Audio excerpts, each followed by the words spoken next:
आप सभी शिक्षक साथियों को मेरा नमस्कार। साथियों, जैसा कि पूरे जनपद में सभी शिक्षकों की अब आयकर विवरणी जमा होनी स्टार्ट हो चुकी है, यानी कि जो है जनवरी से फरवरी के बीच में आयकर विवरणी ब्लॉक पर जमा करवाई जाती हैं और उनके साथ जो भी आपकी बचत है उसको भी वहाँ पर मेंशन करवाया जाता है।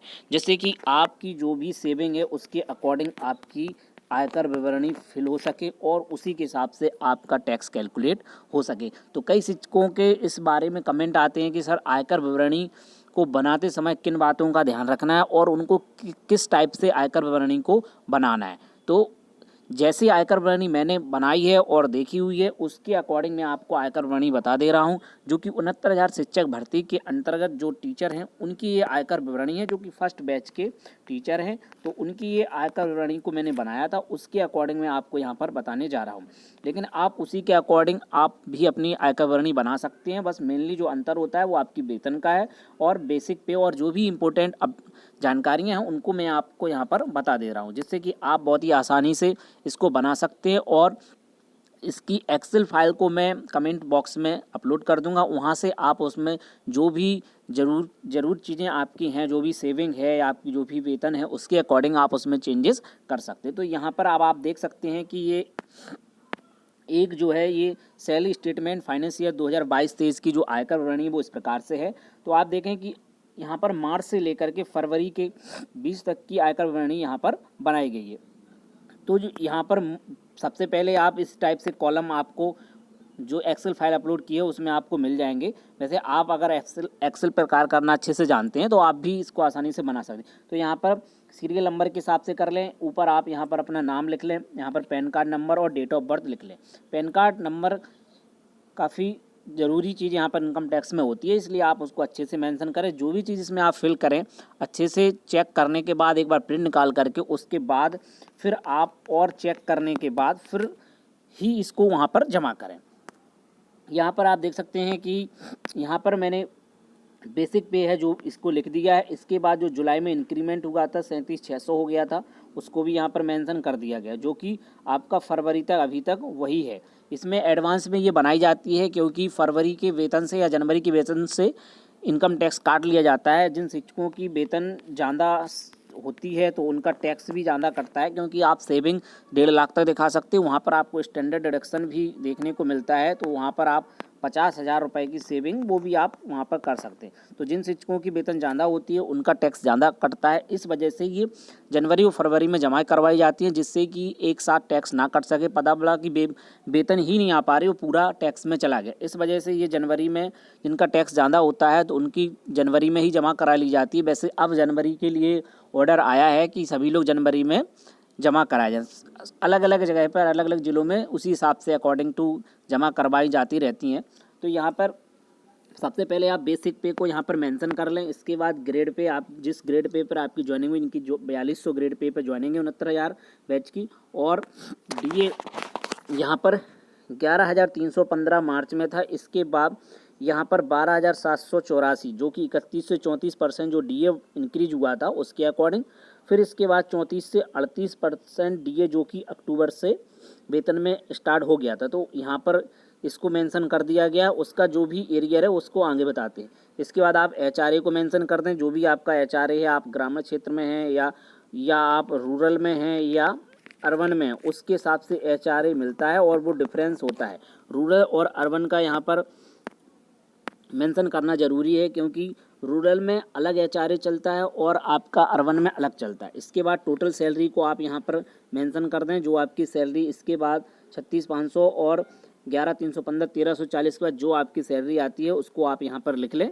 इसके बाद आपको करना क्या है, इन सभी को ऐड कर देना है, ठीक है। तो यहाँ पर ये आ जाएगा, इसके बाद ये आ गया, ये आ गया।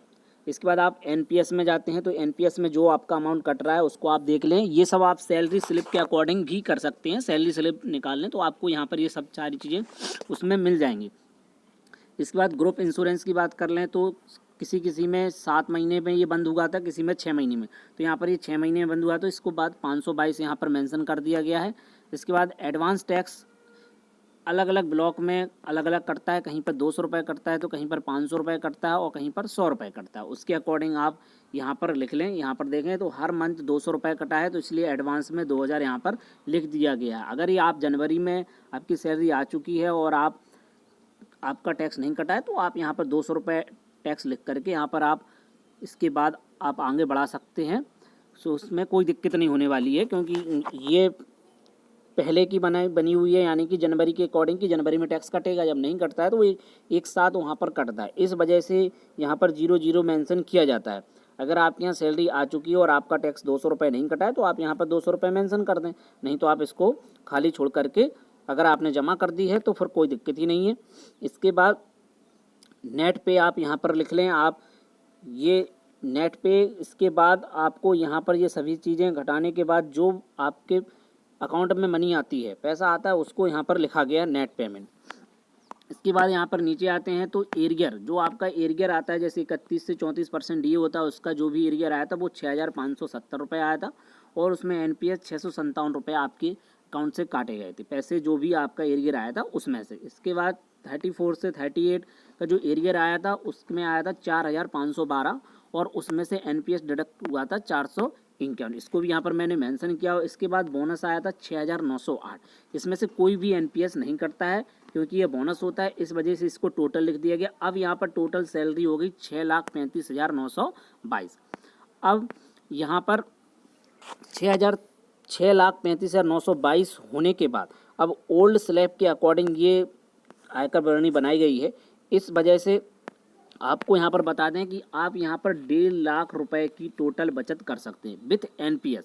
इसके साथ ही 50,000 रुपये की छूट सभी को दी जाती है, जो कि स्टैंडर्ड डिडक्शन कहलाता है, इसको भी आप मेंशन कर सकते हैं। इसके बाद आप यहाँ देख लें तो स्टैंडर्ड डिडक्शन मैंने 50,000 यहाँ पर सब्ट्रैक्ट किया है। इसके बाद ग्रुप इंश्योरेंस है, GIS 522 एवं GPF उनका है जो ओल्ड पेंशन स्कीम के होते हैं। इसके बाद NPS और अकॉर्डिंग टू 80C के अकॉर्डिंग 61,295 रुपये यहाँ पर जो NPS का है वो आप यहाँ पर देख सकते हैं। अभी तक इसमें 1.5 लाख रुपए नहीं हुए, तो इस वजह से आप LIC है या NSC है या PPF अकाउंट भी खुलवा सकते हैं, क्योंकि अगर आप 1.5 लाख रुपए की बचत वो दिखा देंगे और 50,000 की वो, तो इसका मतलब है कि आप 2,000 रुपये की सेविंग दिखा सकते हैं। अगर आपकी इनकम 7 लाख तक हो गई है तो आप इसमें आराम से 2 लाख रुपए तक दिखा सकते हैं। जैसे यहाँ पर 6,35,922 हो रही, 50,000 घटाने के बाद 58,000, 5,85,922 यहाँ पर हो गई, 61,295 और 522 रुपये और घटा दें तो ये काफ़ी और डाउन आ जाएगी। इसके बाद भी अगर आपकी सैलरी ज़्यादा होती है, यानी आप 5 लाख को टच करते हैं, तो आपको मौका है कि आप 1.5 लाख रुपए की बचत दिखा सकते हैं विथ NPS और GIS घटाने के बाद। तो यहाँ पर आप LIC में भी सेविंग दिखा सकते हैं या आप PPF भी दिखा सकते हैं। अगर आप किराए से रहते हैं तो आप उसको भी यहाँ पर मेंशन करवा सकते हैं, उनके अकॉर्डिंग आप रसीद लगा सकते हैं। आपने अगर होम लोन लिया हुआ है तो आप उसको भी सब्ट्रैक्ट कर, कुल मिलाकर के आप 1.5 लाख रुपए तक की बचत यहाँ पर दिखा सकते हैं। एक तो आपका हो गया पहले होम लोन, इसके बाद आप यहाँ पर NSC भी बनवा सकते हैं। इसके बाद आप LIC में भी सेविंग कर सकते हैं और आप HRA अगर कहीं रेंट से रहते हैं तो उसको भी आप बनवा करके इसमें लगा सकते हैं। टोटल आपको 2 लाख रुपए की छूट मिल सकती है, इसके अलावा इसमें कोई और छूट नहीं मिल सकती है। 2 लाख के ऊपर आप नहीं जा सकते। 50,000 सभी के लिए जो कि स्टैंडर्ड डिडक्शन है। इसके बाद आपका जो NPS है वो हो जाता है। इसके बाद आप सिर्फ इन बचतों में आप कर सकते हैं, जैसे कि आपकी LIC हो गया, NSC हो गया, या ट्यूशन फीस हो गया, या PPF हो गया, या फिर आप HRA अगर आप रेंट से रह रहे हैं तो उसको भी आप यहाँ पर सब्ट्रैक्ट करवा सकते हैं। लेकिन वो सभी चीज़ें 1.5 लाख के अंतर्गत ही आएंगी। तो आप आसानी से इसको बना सकते हैं, कोई बहुत बड़ा इशू नहीं है कि आप इसको ना बना सके। ये आपके सामने फॉर्मेट है, इसका एक्सेल फाइल में जल्द ही डिस्क्रिप्शन में अपलोड कर दूंगा। आप वहाँ पर अपनी सारी जो भी कैलकुलेशन है आप उसको वहाँ पर फिल कर लें। यहाँ पर ये लिखा है 6,35,922, ये यहाँ पर इसको मेंशन किया गया है। इसके अकॉर्डिंग ही आपको इसको फिर घटाना है। यहाँ पर देखिए ये वाली चीज़ें, सारी चीज़ें घटाने के बाद ही यहाँ पर आई है जो नेट पेमेंट एडवांस टैक्स करना, जो यानी आपकी जो सैलरी है वो यहाँ पर मेनली जो अकाउंट में आती है वो यहाँ पर लिखी है। यहाँ पर जो टोटल सैलरी है जो आपको मिलती है, लेकिन एनपीएस और ग्रुप इंश्योरेंस और एडवांस टैक्स के बाद आपके अकाउंट में ये वाला अमाउंट आता है, उसको यहाँ पर ऐड करके यहाँ लिख दिया गया है। इसके बाद आपका जो एरियर आया था उसको लिख दिया गया है 31 से 34 वाला और 34 से 38 वाला। इसके बाद आपका बोनस लिख दिया गया, इन सभी को ऐड करके यहाँ पर लिख दिया, यानी कि आपको पूरे साल में 5,72,105 रुपया राइटली मिला हुआ है।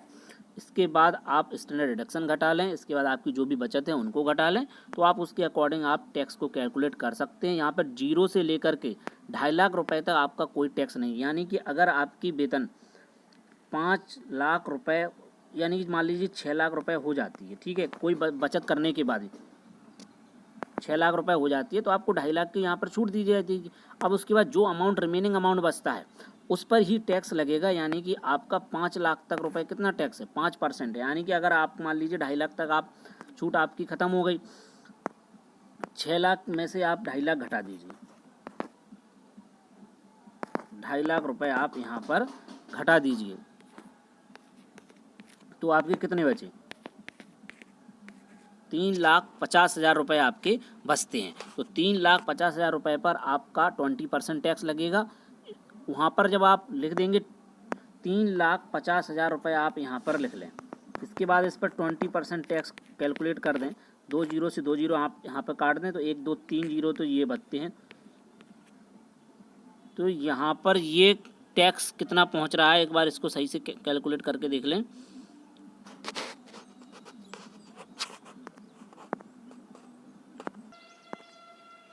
छः लाख के अकॉर्डिंग आपको टैक्स का बता रहे थे, तो उसमें 6 लाख पर जैसे कि 0 से 2.5 लाख तक 0%, तो अब अगर आप 2.5 लाख पे टैक्स निकालेंगे तो आपका कितना हो जाएगा, उसके अकॉर्डिंग आप अगर देखें तो 5% के हिसाब से आपका कितना होगा, 12,500 रुपये आपका जी हो गया, 12,500 रुपया आपका ये हो गया।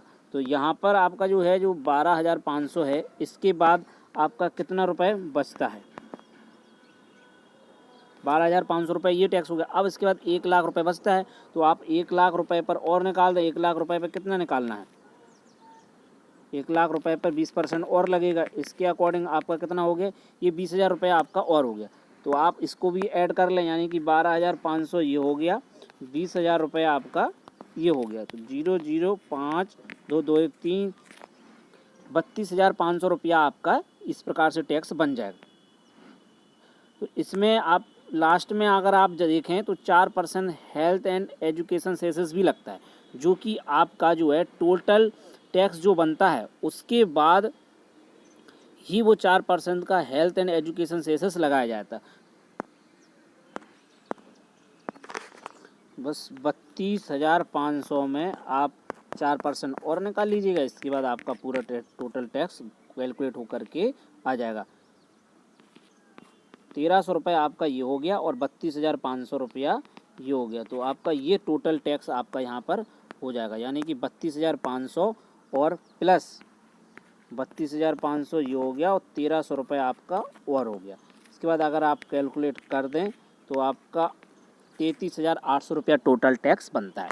तो 2.5 लाख तक कोई टैक्स नहीं है, इसके बाद 2.5 लाख से 5 लाख तक, यानी कि 2.5 लाख आपका जो है 6 लाख में से उस पर टैक्स कैलकुलेट कर लीजिएगा। इसके बाद फिर 2.5 लाख से 5 लाख के बीच 2.5 लाख पे आपने टैक्स कैलकुलेट कर लिया। अब आपका बचता है 1 लाख रुपए, उस पर आप 20% टैक्स कैलकुलेट कर लीजिएगा। इन दोनों को ऐड करने के बाद 4% जो आपका हेल्थ एंड एजुकेशन का सेसेस है उसको लगाने के बाद आपका टोटल टैक्स बन जाता है। इसके बाद अगर आप कोई एडवांस टैक्स पे करते हैं तो आप उसको यहाँ पर सबट्रैक्ट कर दें। टैक्स पेड एडवांस में लिखने के बाद आप वहाँ पर घटाने के बाद जो टैक्स पेबल रिफंड लिखा है यहाँ इस पे रिफंड की जगह आपका जो भी टैक्स बनेगा वो आप यहाँ पर लिख दें, इन सबको कैलकुलेट करने के बाद। तो उम्मीद करते हैं कि अब आप इसको समझ चुके होंगे कैसे आपको टैक्स कैलकुलेट करना है। और अगर आपको कोई भी और हेल्प की आवश्यकता है इसको समझने में तो आप कमेंट बॉक्स में पूछ सकते हैं। साथ ही अगर कोई मिस्टेक यहाँ पर हो गई तो आप उसको भी मेंशन कर सकते हैं, तो उसको भी यहाँ पर क्लियर करके कमेंट में बता दिया जाएगा। तो फ्रेंड्स मिलते हैं किसी नेक्स्ट वीडियो में और नई जानकारियों के साथ, नई अपडेट के साथ। जय हिंद।